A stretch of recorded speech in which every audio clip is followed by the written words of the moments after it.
Hey guys, welcome to Almost Heaven, Always Us. I'm Corey. I'm Kelsey. And today we are continuing our 55 Counties, 55 Voices series. Yeah, we are in Monongalia County where we currently live. And today we're interviewing a very special guest, someone very near and dear to us, our pastor, Jason Sheffstall. Let's get to it. What's NIL stand for? Do you know? Name, image, likeness. Oh, Yeah, okay. that's what it is. And that's for people who can get some paid. cash money. Yeah, you get paid for your name, image, likeness. Yeah. Well, what do you think about that? Yeah, I mean, it's probably fair. I think a lot of it stemmed back from the old football games. They would show up on the games with their names and kind of look like them. And they're like, we should get paid for that for my game. You're making tons off this game. Well, some of those guys never make it to the NFL or NBA or whatever, and yet this is their professional sport kind of. They figure out how to make it work. There had to be some kind of happy medium. I think we've kind of swung too far to where now it's crazy. Everybody's playing 3 or 4 colleges by the time they finish. Yeah, I don't like that either. Yeah, you know how in the NFL they used to say where they were from? Yeah. I was from West Virginia. Yeah. Now you have to list like 4 different colleges. Yeah, there was one kid that was playing the other night. He played at East Carolina. Last year he played at Oklahoma State, and then this year he's playing for, I can't remember. Yeah. Might have been, I just remember those two. I can't remember the one he's playing for this year. That Darren DeVries, he went to Indiana. Yeah. And I read today that every player left that was on their roster. Are you serious? Yeah. So, but their fans aren't concerned. They're like, well, that's just college basketball now. You reload every year. Wow. You don't even keep a same team from year to year. It's a thing of the past. Will he bring some West Virginia players? Yeah, so when they say there's no players, it's empty. You know, he's got a son, obviously. Yeah. For one, and he's really good. Yeah. When he's not hurt. But he'll probably bring a couple other West Virginia players. Yeah. They'll be okay. I'm just saying, it's just crazy in how you get a new coach and you get a whole new team from one year to the next. You can't even. It's hard to follow along and be a fan of certain players because they're only there for a year. For sure. A lot of times, it's crazy. What do you think about? Like I've been watching the NCAA, so it's like I see these coaches like Rick Barnes, who used to be at Texas. What I was thinking of is, why do you think West Virginia doesn't pull some of those bigger names? Like we get. I hate to say get stuck with guys like the new coach that we have that's from University of North Texas. I mean, and I don't even know him, so I'm not judging this guy, but like, why is West Virginia kind of like, I feel like we get leftovers a lot of times. I think a lot of it comes down to money. Yeah. Right. I think the West Virginia is a great place, and so like, it just saddens me that I feel like we always get leftovers. And people don't realize, like, especially because I'm not from here originally, but I've lived here longer than any other place ever, even from the state that I've been from. So I'm a true West Virginian now. Absolutely. 22 years almost. But, like, I think about that with people who don't live here or who haven't been here for more than just for vacation or whatever. Mm-hmm. They don't realize how awesome this place is, like the beauty of it and just the people. And, I love Morgantown. It's a big part of, I didn't know that when I came here, how much I would love it. Mm-hmm. But it's kind of geographically mountains here, but like in Ohio, it's not mountainous. But the people are kind of similar, they're where I'm from anyway, in Southwest Ohio. Hardworking, blue collar type people. And I think we have a lot of that in Morgantown, even though this is a college town. You have differences between like the blue collar and like, people who come here for the medical field, like nursing and doctors and, professors and, people like that. So we used to have Milan Pharmaceutical. So you had a lot of people that would come here for those jobs. But like, I don't know if people just realize maybe it's a good hidden secret. That way, could be a lot of people don't come, right? So they mess it up. Our friend Jared, he found it on Google. Right. It was like a top 10 places to live. Affordable places to live. And Morgantown was in there. So. Well, when I moved here in 2002, we did research. BizJournal.com said that Morgantown was the #1 small city in America. So that's a little good fact for you. Wow. That's exciting. Yeah. So we talked about a lot of reasons why people would come to Morgantown. So what was your reason for coming to Morgantown? Well, obviously, I'm a pastor, so I started ministry in 1993. Originally from Hamilton, Ohio, really New Miami, a little small town, the village of New Miami. And like in Pennsylvania, they have like boroughs. We have villages, so it's like the village of New Miami, or a township. There's townships in Ohio, but I was raised in a little small town called New Miami, and it got its name back in the day. I think there was a lot of Native Americans that were there, but also it used to be called Cocata because Armco Steel was there, and it was a coal plant basically. So you talk about West Virginia coal. It was a coal furnace that kept the steel mills going over there in Ohio. And it was crazy. They had this huge smoke tower. I don't know if it wasn't a smoke tower, but it was a huge smoke stack is what it is. And when they would light that thing up, literally all the soot from the burning of the coal would come all over our cars. My mom would have because we didn't really have a washer and dryer. We had a washing machine, but I don't think we had a dryer at the time. So she would put everything outside to hang on clotheslines. And when that would happen, all that stuff would get soot all over it. And so she'd have to rewash. But anyway, you asked me why I moved to Morgantown. I think what I was thinking was just the geographical area. I was living in Texas at the time, and I was serving as a youth pastor at Landmark Baptist Church in Mount Enterprise, Texas. And I was at a spot. I was in a town of about 501 people, and so I love Texas. I love the Texas people. I love the fact. Let me put this on. Love the fact that I was in a place that I love my job. I love the church that I was in. But God used some things, just a little bit of conflict really to get me thinking about, is this the place that I need to continue to be? And I wanted to stay there. It wasn't that conflict ran me away, but God used some conflict amongst some guys that to get me to think about starting a church, and really how that happened was I started praying. There was a group called FFH. I don't know if you guys have ever heard of FFH, but there were some good songs in the 90s. You'll have to look them up. Oh, I know what you're talking about. Yeah, you know what I'm talking about? Yeah. There was a song called Lord Move or Move Me. And I remember Christy and I getting on our knees and just praying, Lord, move or move us, because we don't want to be here if we're a hindrance to this church, but we also don't want to be miserable either, So I met Russell Knight, who helped me start Stonebridge here in Morgantown in 1993 at an event called Winter Weekend. It was located in Dallas, Texas. And Russell wasn't even in ministry then. He was still going to school for finances. He was still at the University of Texas in Arlington, I believe it was. But anyway, it was 2001, and Russell and I were both serving then now as youth pastors. He was at one church, I was at another. So he and I started talking about church planting. Well, his dad, Ricky Knight, actually started First Baptist Church of Inwood, which is located in Inwood, West Virginia, in 1975. So Russell was 2 years old when he moved from Texas to West Virginia. And he lived in the Eastern Panhandle from 1975 to 1988. They moved back to Texas. So, what is that, 13 years, something like that? So Russell was 15 when they moved back to Texas, and he entered into a senior year of high school there in Texas. But Russell had always had kind of a, once you get West Virginia in your blood, it's like you always want to come back home, and Russell kind of just felt like, man, I'd love to go back to West Virginia. And we didn't know where God was wanting us to go.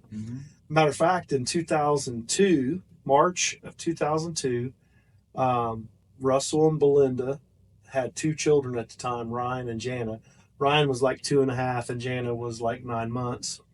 And so Christy and I didn't have any kids at the time. And we decided we were going to go on this trip for spring break. So all of us loaded up in Russell and Belinda's Suburban. It was a great, amazing trip. You know, can you imagine a 2.5-year-old and a 9-month-old traveling? We went 11 states in 7 days. Oh, wow. And our first kind of thought would be, let's go to Northern Virginia, kind of check it out and see what God might be doing over there. And we actually looked at a couple places, just didn't feel like that was like hitting home for us. And then we looked up in like Hagerstown, Maryland. I mean, we just passed through some of these areas. We didn't like stop and talk to people, but on our minds and hearts was, you know, Morgantown, because we had a kid that was from Inwood who had actually went to seminary at Texas Baptist Institute and Seminary. And he said, hey guys, why don't you think about Morgantown, thinking about planting a church there? So we're like, cool, let's take a look at it. So on our trip in 2002, we were coming back from Inwood and we stopped in Morgantown. And it was March of 2002. It was a nasty, rainy, cold day. And we stopped at, I know exactly where we stopped. We stopped at Exit 7, Ashbrook, Exxon, you know, where Taco Bell is. Oh, yeah. And so we stopped there and went in, used the restroom, and then I remember going up the hill there. So I just remember thinking, man, I don't know about this place, you know, to be honest with you guys. Yeah. And so we traveled over after that. We didn't even stay here, didn't hardly talk to anybody, just at that stop at that gas station.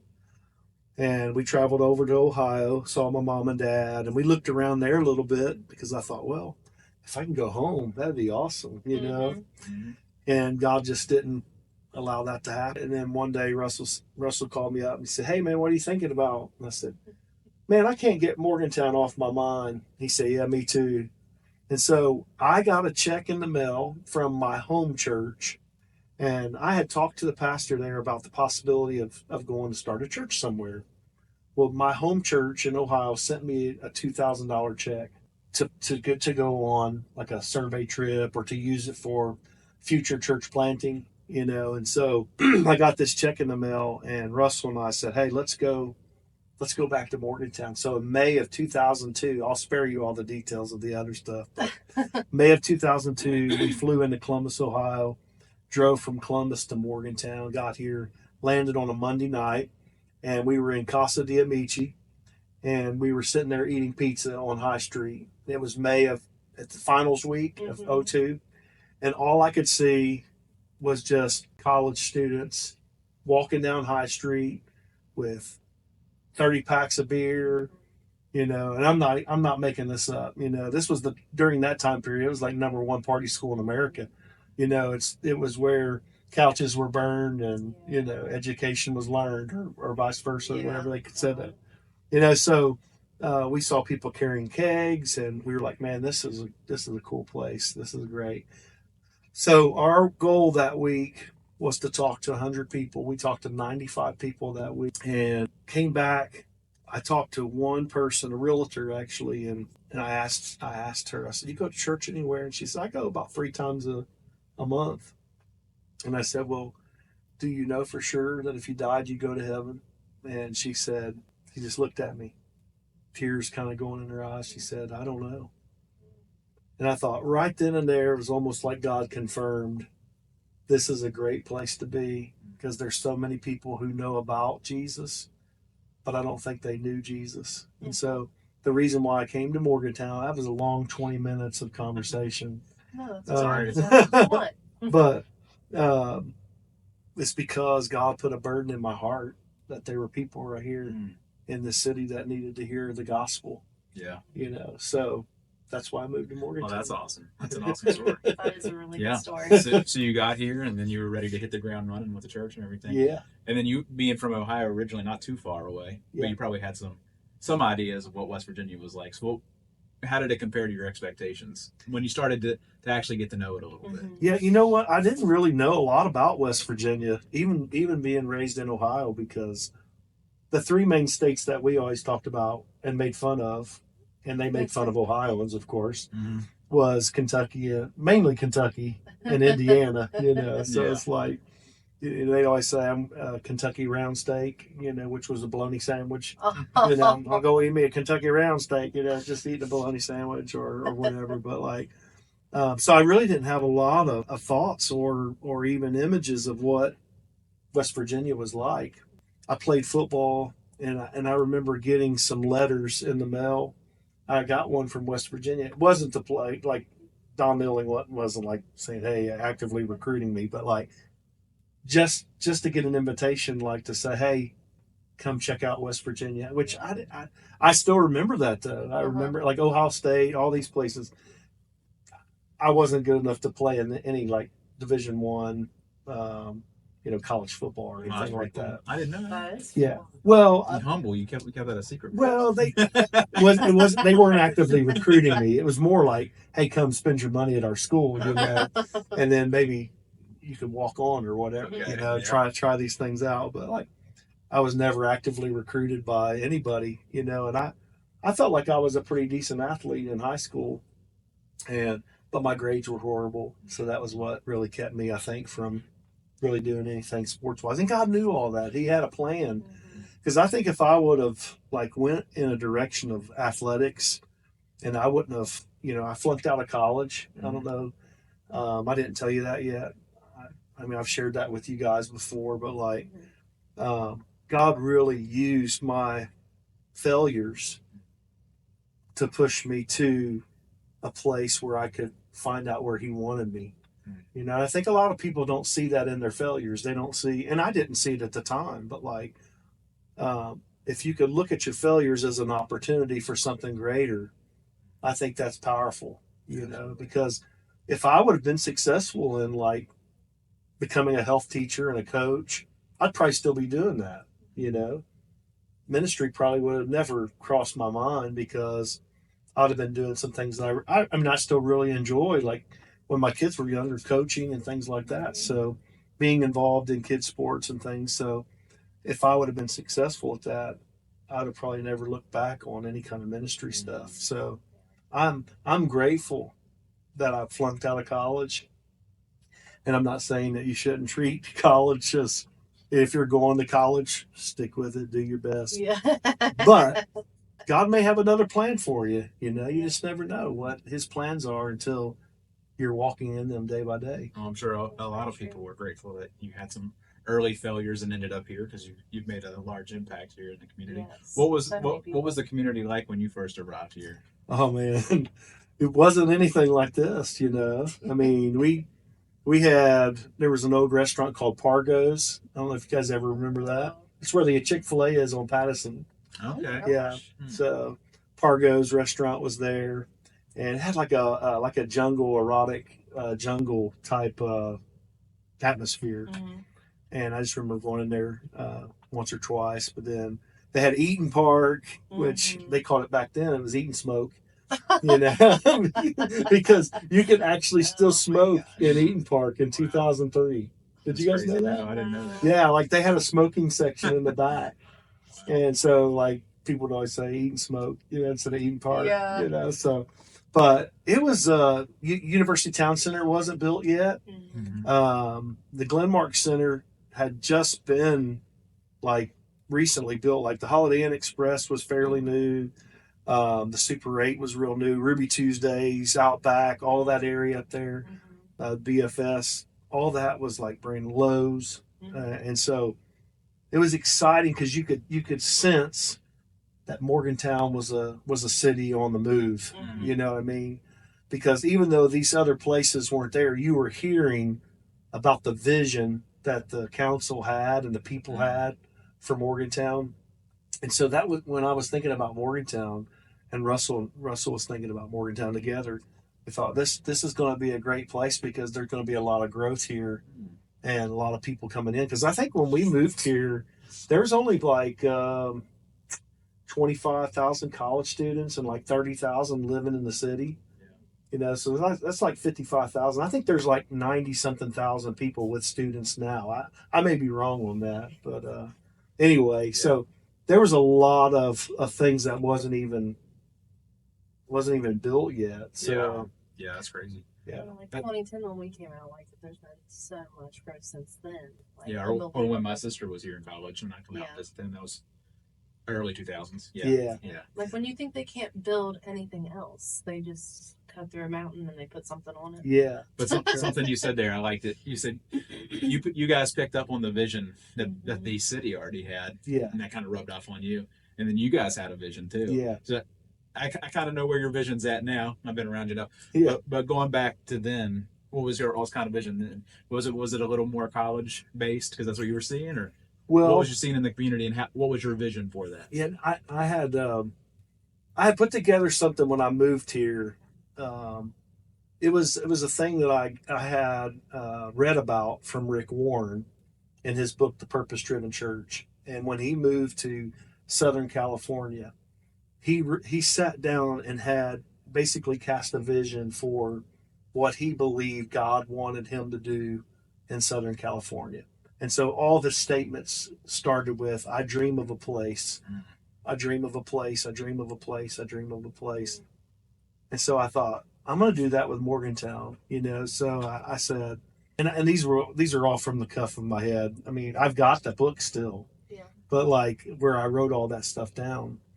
And I said stuff like, I dream of a place where we will become a launching pad for church plants, So like our desire when we moved here was to not only start Stonebridge, but to see other churches started. And we called it the I-79 corridor from Erie, Pennsylvania, all the way to Charleston, West Virginia. That we wanted to see churches all throughout that corridor that were good biblical sound churches that were associating together so that we could build kind of a network of churches that would do great things. And, since 2003, there's been a new church up in Washington, PA, Life Point Baptist Church at the time. They're now called Life Point Church. But then, just recently we were able to, as a church, Stonebridge, sent out our first church planter, which was our family pastor, Roy Snyder, and he's planting a church in Elkins, West Virginia. And I love thinking about this, guys, because it puts it into perspective. So First Baptist Church of Inwood birthed a church in Morgantown. Okay, this is how you kind of put it in your thinking. Mm-hmm. And then we birthed the church in Elkins. Well, the people that birthed First Baptist Church was in Texarkana, Arkansas. Okay. When I say birth, what I mean is they were the sending church, they were the sponsoring church, but they were the ones that sent it out, right? Sent the people out to start these churches. So our grandma church, if you want to put it that way, is in Arkansas. Our mother church is in Inwood, and now we have a baby in Elkins, West Virginia. Yeah. So Elkins Church is the great grandbaby of the church that's in Texas. Isn't that neat to think of it like that? Yeah. Because when you think of it like that, you're seeing new bodies birthed in new places where the gospel will go forth. So, I like that. Shout out Refinery Church in Elkins. Yeah. And we got family that goes there too. Your brother goes there, and he loves it.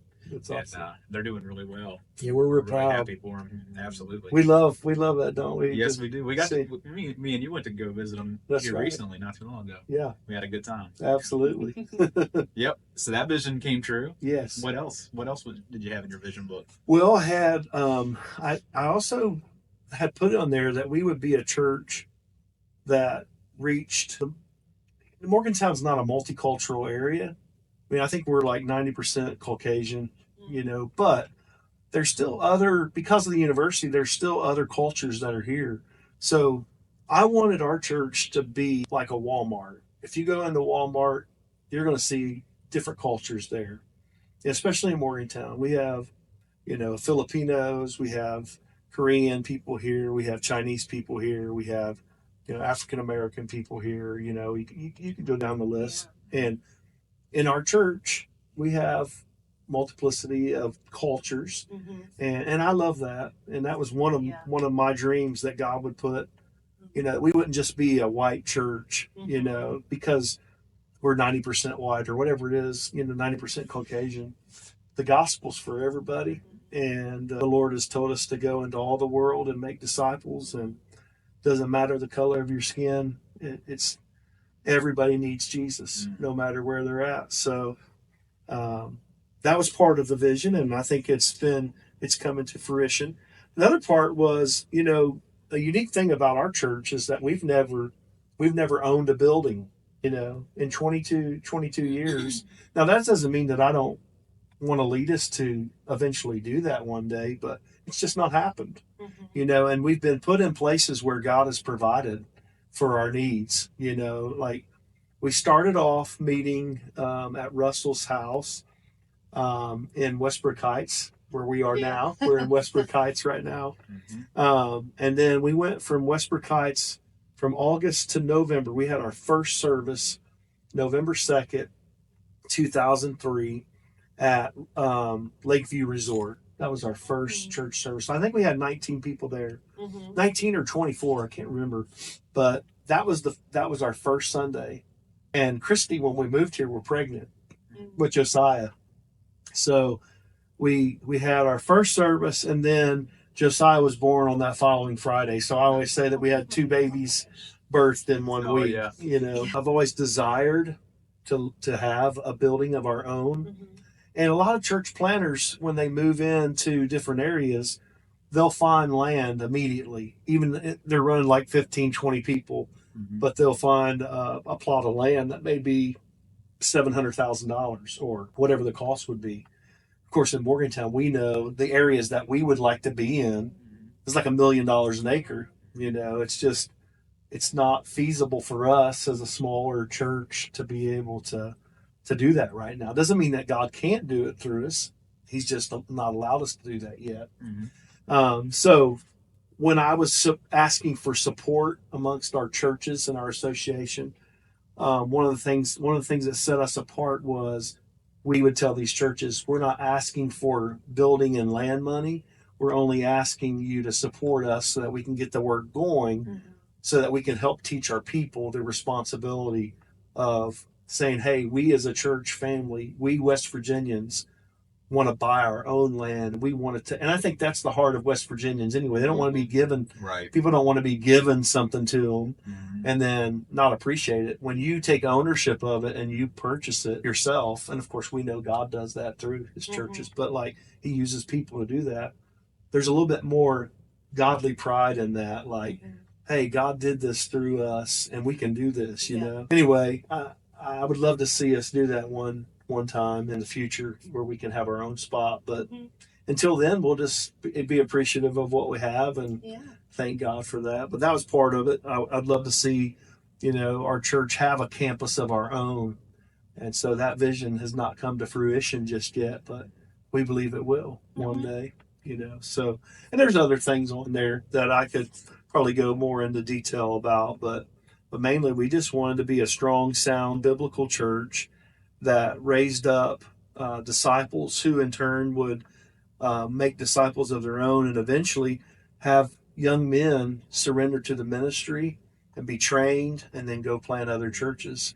And that's the heartbeat of the gospel. That's the heartbeat of the Great Commission, is to go and make disciples and see churches started. So, yeah. That's awesome. How's the community building been for you in these 20-some years? It's been ups and downs, you know. We've had our ups and downs. We've had, you know, first year we met at the Warner Theater. In 2004, March of 2004, we started meeting at the Warner. And that was a unique place, but God allowed us an awesome opportunity there because we were only paying $500 a month. And so it was so cheap. And we did that for 5.5 years. They raised our rent one time. It was $50. So $550. Shout out to Round Table Corporation for being good to our church in the early years, you know. So, but we loved meeting at the Warner, and we were downtown. And that was a unique experience because, you know, we were meeting a lot of college students. A lot of college students were in walking distance so they could come to church. And we had a lot of homeless people that came in. different kinds of folks that came into our church back then. You know, we had people that had mental illnesses and people who had, you know, been in prison, you know, satanic occult members that had come in. So there was a lot of things that we saw at the Warner. If we'd have been other places like in the city, we probably wouldn't have experienced that. So that community was pretty unique and different because a lot of it was just young families. We were 30 at the time when we first started. So, you know, you're usually able to reach 15 years up and 15 years below. So on average. I got to ask you, so I think when you guys moved here, you knew it was a college town. That had to weigh big on your mind and vision. Absolutely. And then you just said about the 20-year. Has your demographics changed a little bit? So was you more college focused then than you are now? Yeah, I think we were definitely more young adult and college focused. And let me just say, we were not only multicultural in our vision, we wanted to see a multi-generational church too. Because I honestly think a multi-generational church and multicultural church is more healthy than just a targeted group of just college students or just young adults. You know, I think you have to have a target, honestly, but like, who are we trying to reach here? And obviously we're trying to reach everybody. You know, that's been the argument that people have when church planners and pastors target, like, our target age is only 24 to 40. You know, that's who we're really working on.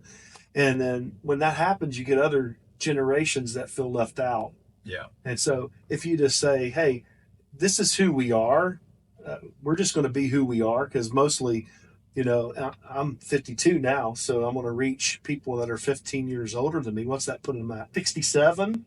67 is like, you know, they can still relate to me and I can relate to 67-year-olds, which seems crazy because when I moved here, I was 30.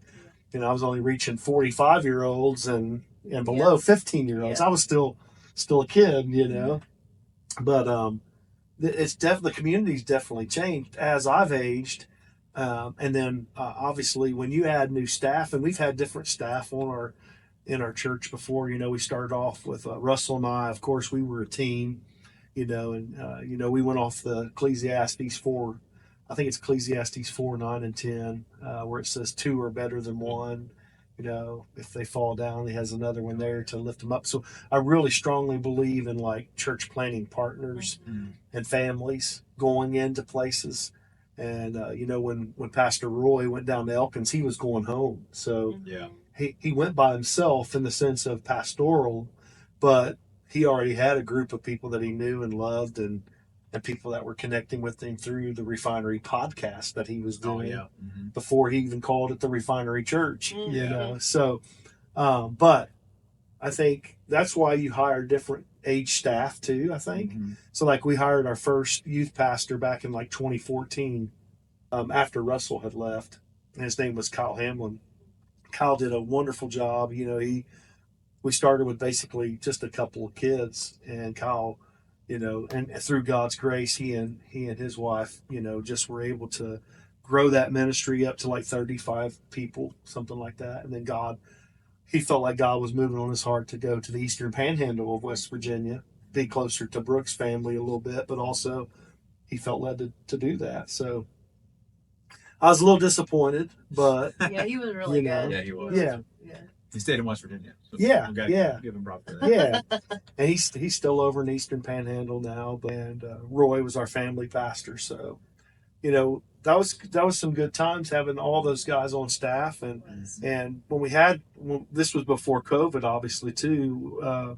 We were running close to 300 people at our church. And, you know, that was a big shout out to just having multiplicity of staff. You know, when you have a larger staff, you're able to do more ministry. You have different, you know, ideas and mindsets about how we should do certain things, and you know, and that leads to growth. And you know, I'm a people person, so I love people, and what it does when we have different staff, you have different you know, skills and techniques of how you do things. I have tasks and I do those, but my main task is to talk to people about the Lord and just be with people I love. And so yeah, the community has changed over the years. I mean, now if you look at our congregation, you'll see newborn babies all the way to people up in the 80s, You know, and I love that. I love that. What do you guys think about that? I'll be the questionnaire Yeah. now. What are Yeah. your guys' thoughts? Something I think that's really neat about Morgantown that I noticed, that I think it's kind of unique compared to a lot of the other parts of the state, is that we have a kind of a transient population that people kind of come and go a lot. And a lot of times they'll come, and they come from anywhere. A lot of the people that I know that I'm close with right now are not from West Virginia, but they've come here and chose to make West Virginia their home. Yeah. That's pretty cool. I always feel kind of like a little mini ambassador for the state. Amen. Kind of get to teach them a little bit about West Virginia and show them some cool things. So that's always cool. But there's pros and cons that come with that, because I don't know if they're coming sometimes for a job or something, and then that kind of, leads them somewhere else eventually. So you get them for a season, maybe a season or two. And so there's pros and cons. The cons being that we've seen a lot of people come in and go. But the pros is you get a lot of people that come in. There's always a big pool of people. It feels like we're never like done, right? We're like, well, we've hit the whole city, we're done. We can go home and relax. There's always a new pool coming in. That's so good. Constantly. And, I love that. Yeah. So that's one of the pros, right? So we always have. I love that about Morgan. That's one of the things I love about Morgantown is like there is the cons part to that. Like, for Christy, she doesn't make friends real easily. That's my wife. Because she's introverted kind of person. She's a hard-working person behind the scenes. She supports me big time, and I couldn't do this without her. But like, I can make friends pretty easily, and I know in my mind that, and that's God's gift. It's not because I'm just like so great. It's the Lord gave me that gift, and in my mind, it was hard to see people, especially when we first started the church. I remember this one guy. I will not mention any names, but like, we were pouring into him, and this is our first experience with church planning. We get to lead this guy to the Lord. We get to baptize this guy. And then all of a sudden he stops coming to church. It's like, and here we were like pouring our hearts into him. And we were like, what happened? Did we do something wrong? And you always felt like, man, I did something wrong. What did I do wrong? This guy's not coming. It's usually not us. They're dealing with their own things that they're fighting with. But when you're young and inexperienced, you're thinking, well, I guess I must have done something wrong here, and so like, and then when people do leave your church or leave the city, that's hard because you've built relationships with these people. And then, it almost, if you're kind of like Christy, and I'm not trying to badmouth her, this is her personality, is like, well, I don't want to make friends that are just going to leave again. Yeah. You know what I mean? Yeah, so you said that. Yeah, I've struggled with that too in the past. And then I had a wise fella explain to me about how you get people in your life for a season, and it's about making that season, impactful. Yeah. That wise fella. Oh, course, I don't know. I'm sure you do that. Oh, blessing. Well, I will always be Christy's friend. Amen. She will always say, oh yeah. I'm not going anywhere. Because she loves you too. She loves you too. That's the one thing about us. We're pretty stubborn. Like a cockroach. We're hard to get rid of. I love having you guys say that. We'll overstay our welcome sometimes. Like anytime that he's like, not anytime recently, but before, like, could we go somewhere else where I can find a better job, or somewhere that we would like to have no neighbors? And I'm like, if we can't get to Stonebridge, we're not moving, we're not changing jobs. Like, it just steady and stable, and it's my home. Like, I love it. Amen. We love having you guys. I love being there. I love serving. I just enjoy everything about it. Well, we need bunch more folks like you and Corey, that, and you guys have grown to that position too. It's not like you guys just started coming to Stonebridge and you were like, this is home. This is where we want to be forever. But you stuck it out and you were steadfast. And, as you grew in the Lord, you realized the importance of stickability and, being your pastor, I can say those things and I'm so thankful to see the growth that you guys have had. I think too many people, you've heard the analogy, like when these guys are digging for gold, and then they dig and they're digging, and they finally get tired of digging. And then they leave the spot, and then somebody else comes in where they were digging, and they just dig for like a couple more days or weeks, and they hit gold. Oh yeah. It's like people give up too quickly on churches and on people, And I'm glad God never gives up on us, because he could have given up on all of us, especially me, long time ago. I find myself like that sometimes, like, how could God use such a sinful guy like me?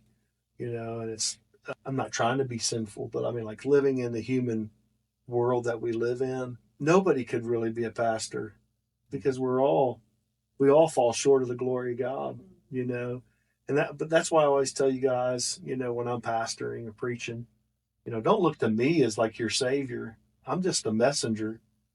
I'm human. I may mess up, and I may mess up everybody. I don't ever intend to do that. And I pray for God's grace and strength on my life, just like I do for all of you, but you don't put your confidence in man. You put your confidence in the Lord.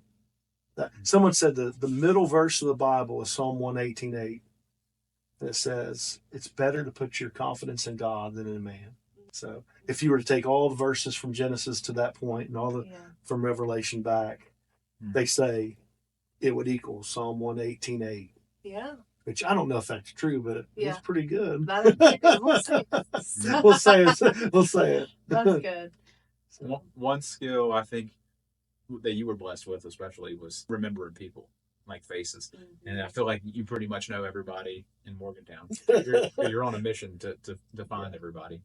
But one funny thing, I know we've told you this story before, but we went to Stonebridge when we lived in Morgantown originally. We moved to Huntington for a couple of years, and we moved back to Morgantown. We didn't go back to Stonebridge immediately because a lot of our friends that were there the first round were gone. My best friend wanted us to go to her church, and I was like, oh, okay, we will for a little bit, but won't say what, who, or where. Right. But at any rate, we hadn't seen you in a couple of years, and then just happened to run into you in a restaurant, and you called out to me across the restaurant. You're like, "Hey, Corey," and I was like, "How does he even remember me?" And what was so meaningful was the church we were going to every Sunday. The pastor didn't remember us, and we went there for a long time. We'd be like, man, come on. She's dropping truth bomb. One weekend. I mean, I guess, I don't know if he was like an executive pastor and the pastor. Neither one of us ever, thank you very much. What's your name? I'm like, you should know. And then what meant so much was that he remembered. Yeah, I don't even think I tied it all together like she did. Yeah. At least not consciously, maybe subconsciously. Yeah. But I didn't even really put that together.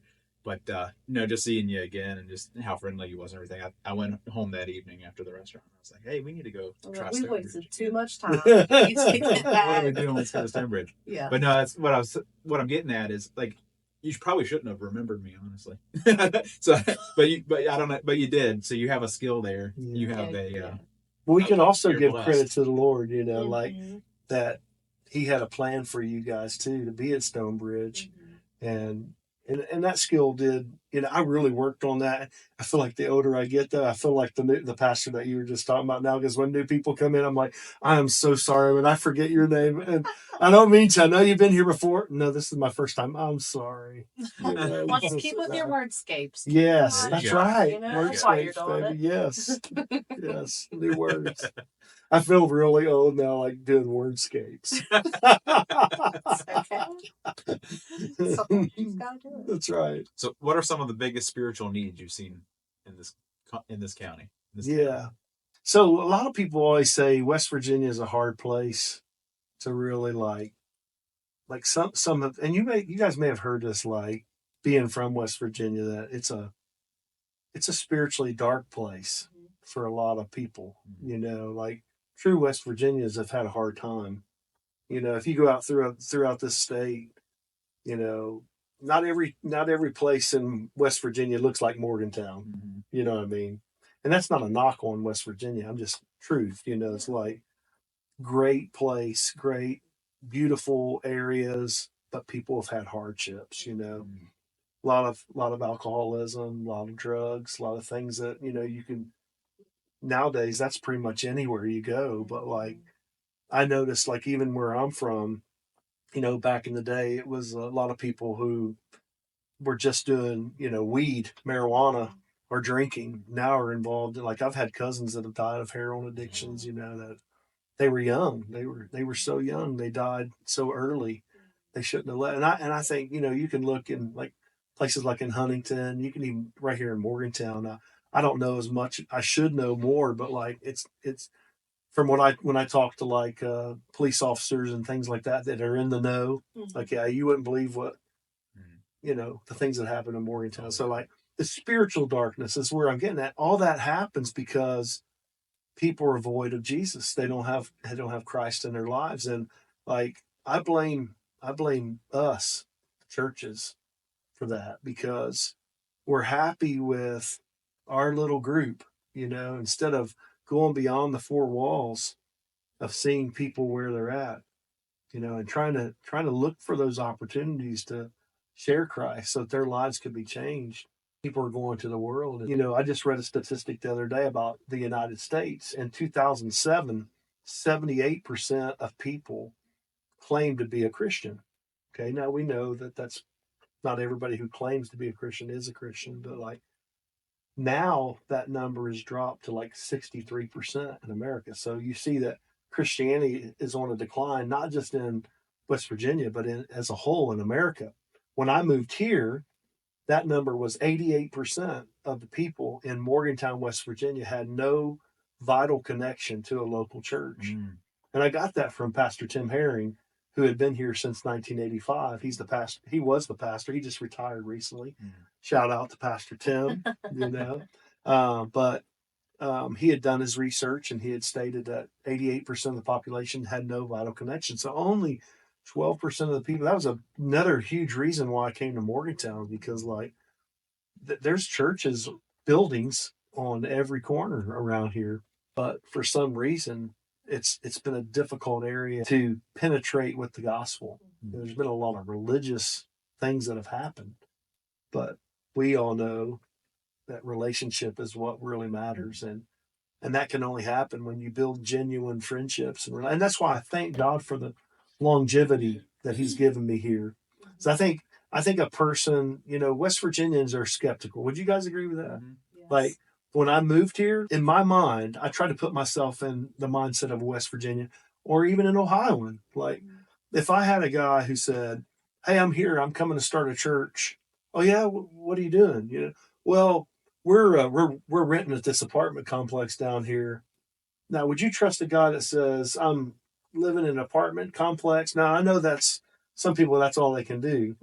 Or if he says, "Hey, I moved here, I bought a house," you're putting down roots. There's the difference between like, and so my next door neighbor up here at Westbrook Heights, when I moved up here, he said, "Tell me again what you guys are doing," because I bought my house up here. And I said, "Well, we moved from Texas to start a church here." He said, "Do you know anybody here?" I said, "No, we don't know anybody." He said, "And why did you come here?" I said, "Because we're going to start a church. We're trying to get the gospel out. We want to meet people." He said, "That's crazy."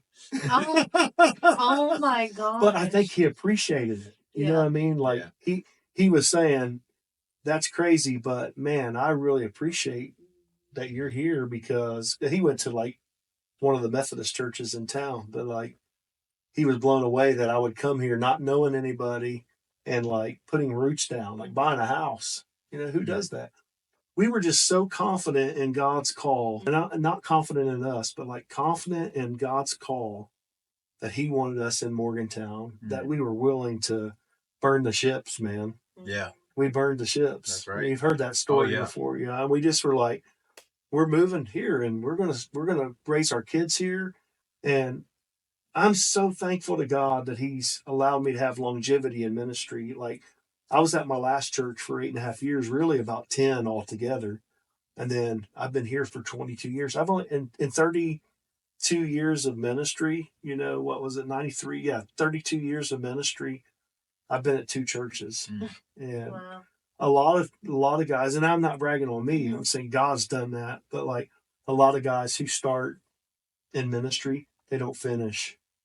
And part of that, I think, is they're running from one church to another, and there's no longevity, there's no steadfastness, there's no when a conflict comes, they just, well, I'll just go somewhere else then, And I'm thankful that God's kept me here to stay here. And I think when I say that for a reason, like as you asked the question about, just being here in Morgantown, like I think I'm able to see a stronger group of people because I've had longevity. And people that say, I'm with you, I'm for you. We believe that you're here for the right reasons, and you're not here for our money. You're not here because you want, just pad your stats. Mm-hmm. You're here because God called you. Yeah. So, yeah, you are a West Virginian now. You've been Amen. here long enough. It's been a couple decades. So Yeah. what does Morgantown mean to you now? And how has the vision changed? You have an updated, after a couple decades, you have an updated vision for now and moving forward.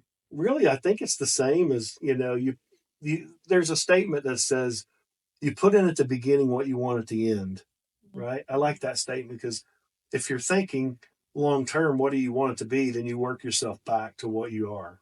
Does that make sense? Mm-hmm. When you first start. So what has been the real vision? When we first moved here, our mission statement was Stonebridge Baptist Church exists to share God's love with the people of Morgantown and the world in such a way that they have the best opportunity to become fully developing followers of Jesus Christ. Now, who's going to remember that? Just me, because that was part of, and I'm saying this last year. I mean, that was our vision for our mission statement for like 20, 21 years. Mm-hmm. Last year, I was just thinking about our mission statement, and I thought, we've got to change this, So to simplify that long statement we just said, Stonebridge exists to know, grow, serve, and share Jesus. Now, you got it right there, right? Know, grow, serve, and share Jesus. So we want to know God more intimately, right? We want to grow in him more intentionally. We want to serve him more frequently. And we want to share him more faithfully. Why? So that heaven would be more crowded, right? That's why we do what we do. So I just want people to catch that vision and catch the vision that every member's a ministry. I like to think that a lot of people, talk about in 20 years, trying to get people to catch that vision that it's not just pastors and paid staff do. The thing that's going to make church most meaningful is when you get plugged in. Mm-hmm. Would you all agree with that? 100%. Like, you guys have been you've been at church where you've just been participants, right? Mm-hmm. Does that make sense? And I have too. Right. When I first went to church, back in the 80s, I didn't have a job. I wasn't teaching any classes. I wasn't doing anything. I was just going to church. But when you start plugging in, you are investing your time, your talents, your finances, your heart to the work of God. You're not doing this because of me. I might have had a part in influencing you and encouraging you guys, but ultimately, God has got a hold of your guys' heart, and you see the need beyond what I've ever asked to do. You're like, this is what God wants us to do. We love our community so much. We've got to be a part of this, And I think, what would happen if every Stonebridger or every true biblical church had people in the church that said, this is way bigger than me, and I just want to be a part of it. Yeah. I want to be a part of this. This is amazing. Absolutely. Well, we've had you for a long time down here in the basement, and you have to do a sermon in the mornings. We can't keep you all night, so I think we're going to move into the lightning round. Yeah. I think you have some questions for us in the lightning round. Do I? What is your favorite place to eat in Mon County? In Mon County? So I love Mexican food, obviously. There's a couple Mexican food places. I mean, and I love Los Mariachis. I like La Tapatilla. I think one of my favorite restaurants, though, has become like Chain Thai downtown on High Street. Yeah. It's really, really good. Number 13 at Rio Verde is my go-to. Rio Verde's pretty good. Yeah. Number 13. Do you like China City? Yeah, we've been there a few times. I'm not big on it. Too big on Chinese food, but of course, you have Wong's Walk and Fuji Grill at the mall. Mm-hmm. I'm a Fuji Grill guy because they're cooking the chicken right there, kind of like hibachi in the mall. Yeah. So it's really good too. I like it. All right, what's your favorite view in Mon County? So I was thinking about this. There's a couple places, like if you go behind Walmart and Sam's, you get up there. Have you ever done that? I've never gone behind it. Yeah. Go behind it and you can see all of Morgantown. Wow. And that's really kind of a hidden gem there. I bet a lot of people don't know about that. It is beautiful, man. You can see the city, right? From back See the there. city, see the you see the Mon River going through, see the Coliseum over there. That's a wasted is space almost. Yeah, It's like behind stores. It's not something that people are really doing. It's that's a beautiful. hidden gem. That's a good one. Yeah, you need to go check that out. Well, that's where like the prettiest sunsets are. Yeah. Like, where Walmart stands are That's what they looking- always say, right? Well, Yeah, that's a looking good out that's the a good parking thought lot. because, like you said, what's the most beautiful place in town? Mhm. It used to be my back porch. I had the most. You guys probably get to see this still here, but like up at Westbrook Heights on my back deck. But we had the best sunsets off our deck back here. But that's a great place. What's your favorite? I'm asking you guys now. What's your favorite West Virginia view? Ooh, West Virginia view in general. Yeah. I was gonna say, if you keep it to Mon County, I think Cooper's Rock's pretty nice. Have you been there for sunset? Yeah. Yeah, it's pretty nice. Yeah, I it's would beautiful. say But if you go statewide, that's tougher. That's tougher. statewide. Yeah, I don't know if like it's very like I think of like my grandma and pap's farm, and I guess that's probably just because like memories and stuff. Yeah. That's true. Like she lives like up on a hill, and you can see like all of like their farmland, and it's Mhm. like the grass is like a little longer, and you can see it like blowing in the wind. That's true. Yeah, I might have to And go they with have a pond. my and- sister's farm. Yeah, your sister's farm. That's a good view too. Yeah. You don't really think about those because Plus. they're not like touristy areas. Yeah. But it's, Yeah. But like a place that you just feel like, man, this is home. This is Yeah. awesome. This is yeah. God did so good with this. You know what I mean? Yes. Like Yes. I think Dolly Sods is a good place. Mhm. You guys Yeah. have been there. Cooper's Rock. If you climbed up Cooper or not Cooper's Rock, excuse me, Seneca Rock. I was thinking Oh, about yes, that, I saying that. Going up to That's Seneca. definitely top 5. Oh, it's so beautiful. And then one of my other favorites is right behind Blackwater Falls. There's a Oh, little yeah. place. What is that? We went there on Yeah. our men's retreat. Do you remember what that one was called? Lindy Point. Yeah. Lindy that's Point. it. Yeah, that's a good one. That's Yeah. a really good one. Yeah. I think that one's a little bit of a hidden gem too. Oh, it is. I mean, it was really crowded when we were there that day, Mhm. but I think in general you don't hear a lot about it. Yeah. At least I don't. You don't see it as much like you see Seneca Rocks and all Yeah. that, but you don't see that one as much. Yeah. So Russell, he's one of my best friends in ministry, like, and growing up in West Virginia. Of course, we didn't have phones and Game Boys and Nintendo DSs and things like that when we were kids. So he just would examine like the maps, and he would know where everything's at. And so like we called him Geographic Man. And so he's the one that introduced me to Lindy Point, but also in Canaan Loop Road. On Canaan Loop Road, do you know where that's at? Close to Canaan. There's a place where you can actually tent camp. Oh. It's a free place, Yeah. but because it's national forest, you can just stay out Okay. there. So Wow. it's right by Lindy Point. Very Pretty cool. close. Yeah, we'll have to That's check it beautiful out. to do. What you got next for us? What has been your most West Virginia moment? Okay, yeah, I thought about this. This was Hard one great. to think of. So May of 2002, on our trip, okay, we were in the college bookstore downtown next to Daily Grind. Yeah. And do you guys remember Jack Fleming? He was the voice of the. Oh yeah. Yes. His brother John owned that store. Oh. So we were in there shopping and getting some merch, some West Virginia merch. And John said, "Where are you fellas from?" I said, "Well, we're from Texas. We live in Texas." He said, "Texas boys, huh?" Or, something like that. He said, "I got something for you, He said, he goes in his little shop and he comes back out with a bottle of wine. Oh gosh. It's a bottle of Ramp wine. Ramp? Ramp. That's West Virginia. Yes. Yeah. When I first moved here, Ed Kraft, he's a good friend of ours that was coming to Stonebridge. He said, Pastor Jason, he said, "I want to take you ramp picking." So he said, I got a hill up here in Masontown. He said, "I got a hill where ramp grow." He said, "I want you to come out and help me." So I went out there and I picked ramp with him. And then that night, I think it was that night or sometime that week, we had a small group in my home, and he brought ramp, and we cut them up and put them in fried potatoes. There you go. So they were really good. So they used to say when people would eat ramps back in the day, you'd smell them for 3 or 4 days because they weren't bathing very good or brushing their teeth back in the, you know, gosh, so yeah. they would come to church with that ramp smell. You guys had ramps the other night, didn't you? Yep, we had ramps. Yep. But I end up with that bottle of ramp wine. You know, I don't drink, obviously, Mhm. but I'm a teetotaler, and that's another story. But I took that bottle of ramp wine and gave it to my father-in-law, and he put it up on the shelf. So when he passed away, I think, and when we were cleaning out her mom's, I think we found it, I think. Oh my gosh. So it was neat. Bring it back home. Yeah. to West Virginia. Yeah. Wow. But it's, can you imagine now? Oh gosh, I can't imagine how it tastes. 20-something years. Oh my goodness. No, thank you. Yep. No.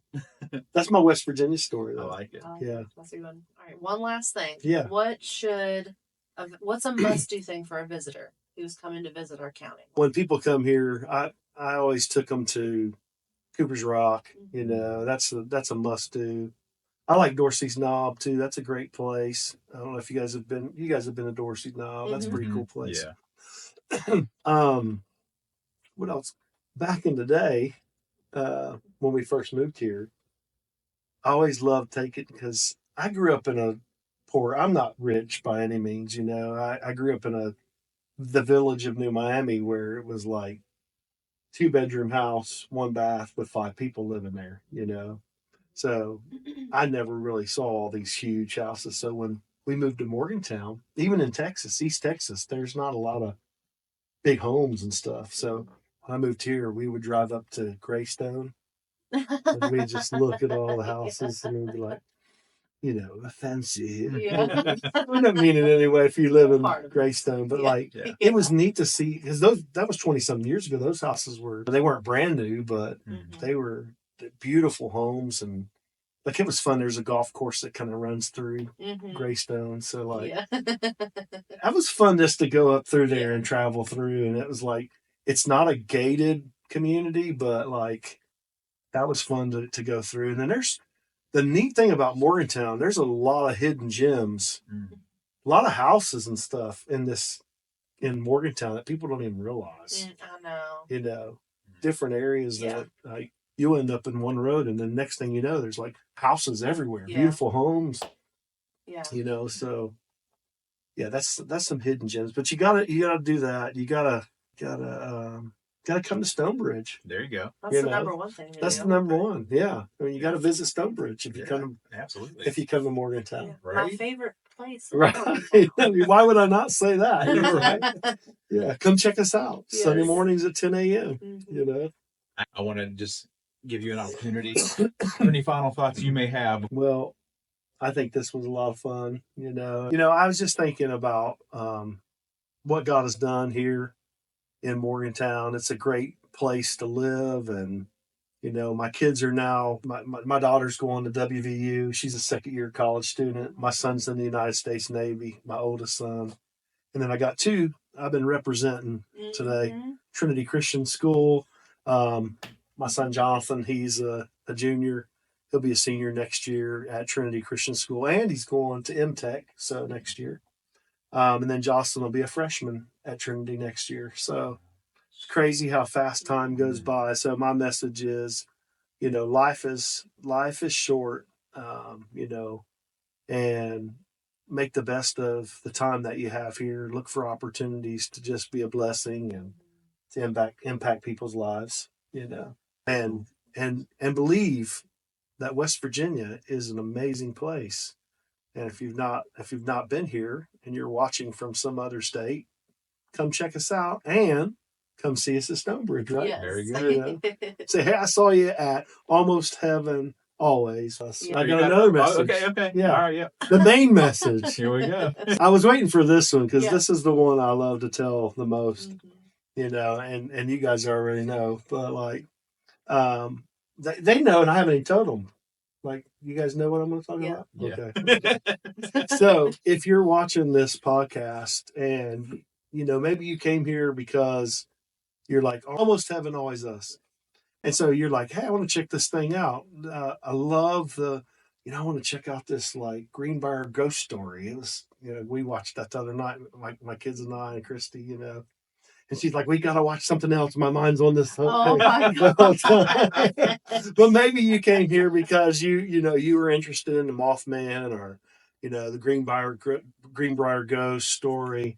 We want you to know the greatest story is the message of Jesus. And I'm not selling you anything. I'm not trying to, like put on my salesman hat here. Jesus Christ has impacted our lives. And we love when people hear the message of Christ and realize their need of a Savior. The Bible teaches us that we're all sinners, that Christ came to this earth and he died on the cross for our sins. And he says in Romans chapter 10, verse 9 and 10, he says, if you will confess with your mouth that Jesus is Lord and believe in your heart that God has raised Jesus from the dead, you will be saved. For with the heart, man believes unto righteousness, and with the mouth, confession is made unto salvation. And just to simplify that, you got to realize I'm a sinner. I mess up on a daily. My sin has separated me from God. The righteous standard is perfection. Well, none of us will reach perfection. So perfection came to where we were. And Jesus is perfection. He's the one that went to the cross, laid down his life for you, shed his blood on the cross. And, he didn't spill his blood. That's an accident. He shed his blood. That was on purpose. He did it on purpose. Why? Because he knew there was no other way for sinful men, women, boys, or girls to get to the Father except through the shed blood of Jesus Christ. And so you have to come to the cross and you have to be sorry about your sins. That's what repentance is. Repentance is a change of mind, but repentance happens because of godly sorrow. Godly sorrow works repentance. So you come to the point where you say, Father, I know that I've sinned against you. I believe with all my heart that Jesus died on the cross for me. Lord, save me. And when you do that, God will save you. He'll change your life and you'll be forever, ever, ever in the family of God. There's nothing that can snatch you out of the Father's hand because he loves you so much. So neither death nor height nor any other created thing can take you from the love of Christ, which he gave to you at the point of faith in Jesus. So that's my message to you. And it's not really my message. It's God's message to you, for you, so that you can be saved and forgiven. And you can know for sure that when you die, you're going to heaven. So thank you guys for allowing me to share that. Thank you. We appreciate you jumping on here. Yeah, absolutely. The honor was ours. Enjoyed it. Well, thank you guys that are watching, and we'll catch you next time. God bless. Bye.